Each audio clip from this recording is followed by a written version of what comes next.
Anthony Morel, c'est un endroit où on n'aurait pas pensé être épargné. Ça me fait rire, ça. Oui, ça me fait rire. Nos toilettes. Et pourtant, oui, je ris des toilettes. Anthony Morel, vous nous avez apporté un petit objet censé transformer nos WC en assistant de santé intelligent. Ah oui, je rappelle qu'on passe quand même en moyenne 2 à 3 années de sa vie aux toilettes. Donc il y a de la place pour l'innovation aussi. Et ça vous fait rire, mais en réalité, c'est très sérieux.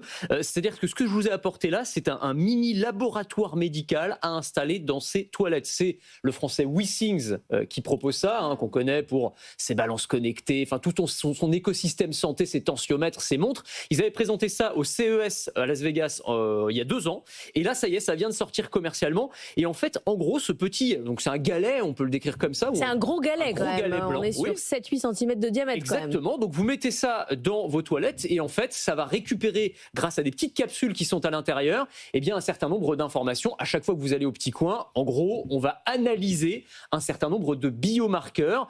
Envoyez ça directement sur votre téléphone et potentiellement à votre médecin et on va être capable de détecter un certain nombre de choses. Alors, il y a des fonctionnalités bien-être, par exemple pour la nutrition. Est-ce que vous avez une carence de telle ou telle vitamine ? Est-ce que vous êtes déshydraté, par exemple ? Alors là, on va vous dire, voilà, il faut boire un peu plus d'eau, enfin ce genre de choses. Pour les sportifs, ça peut être intéressant, par exemple. Et puis, il y a tout l'aspect santé. Ça a été conçu avec des urologues, des néphrologues. On va pouvoir, par exemple, détecter en amont qu'un calcul rénal est en train de se former. Donc là aussi, on est dans ce qu'on appelle la médecine préventive. On va pouvoir en fait savoir, grâce à ces objets connectés, que quelque chose est en train de se passer à l'intérieur de notre corps et que peut-être il faut aller voir le médecin. Les prochaines versions, alors ça dépend en fait des capsules que vous mettez à l'intérieur, mais pourront détecter des infections urinaires, par exemple, ou avoir le suivi des cycles de grossesse pour les femmes. Donc ça aussi, c'est très intéressant, évidemment. Donc voilà, il y a vraiment cette notion d'avoir un assistant de santé intégré dans les toilettes. Alors ça coûte 350 € quand même, plus les cartouches qu'il faut changer régulièrement. Mais vous le laissez dans vos toilettes ? Vous le laissez dans vos toilettes, bien sûr, et puis vous nettoyez comme quand vous nettoyez vos toilettes, tout simplement. Et si vous êtes plusieurs à aller aux toilettes, il détecte... Très bon point, exactement. Il est capable de détecter l'urine de chaque personne au sein du foyer. Voilà, l'intelligence artificielle permet aussi ça. C'est fort. Est-ce que le consommateur a envie de communiquer avec ses toilettes ? Alors j'en sais rien, c'est toute la question. Est-ce qu'il y a une demande pour ça ? Ce qui est sûr, c'est qu'il y a en tout cas de l'offre. C'est-à-dire que là, je vous parlais de ce petit galet, mais l'étape d'après, et là il y a un certain nombre d'entreprises et de startups qui travaillent sur le sujet, c'est carrément d'intégrer une caméra dans les toilettes. C'est-à-dire une caméra alors qui va filmer ce qui se trouve à l'intérieur. Je ne vais pas entrer dans les détails. Ça c'est clair. En gros, vous avez tout compris. Donc c'est une intelligence artificielle qui va analyser et être capable de détecter un certain nombre de maladies, par exemple la maladie de Crohn, des choses comme ça. Donc on est sur des choses quand même qui sont assez sérieuses.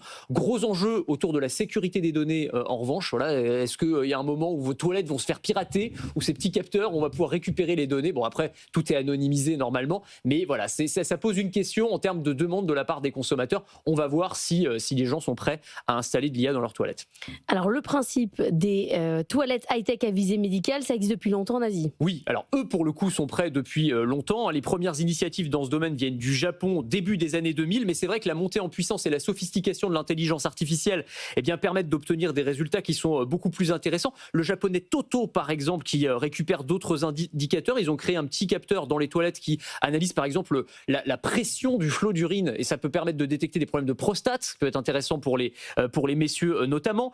Kazana, une autre entreprise, a obtenu l'autorisation de mise sur le marché pour un siège de toilette avec des capteurs électroniques qui récoltent des données de santé. Donc vous vous asseyez et vous faites un électrocardiogramme en fait. Donc c'est comme tous les capteurs que vous avez aujourd'hui dans les montres connectées, on peut aussi les retrouver dans les toilettes. Donc c'est vraiment la notion que demain vos toilettes vont se transformer quasiment en laboratoire médical, quoi. Merci beaucoup Anthony Morel.